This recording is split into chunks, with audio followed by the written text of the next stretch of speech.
This is the Swiss chard we grew last winter in our annual bed, and we transplanted it here in the spring, and it's been doing well ever since. But now we have a problem. If you look at this leaf and even most of these plants, this thing is chewed. This is a caterpillar.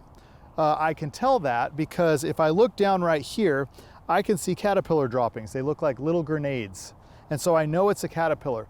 Now I've searched through these plants and I can't find any of them.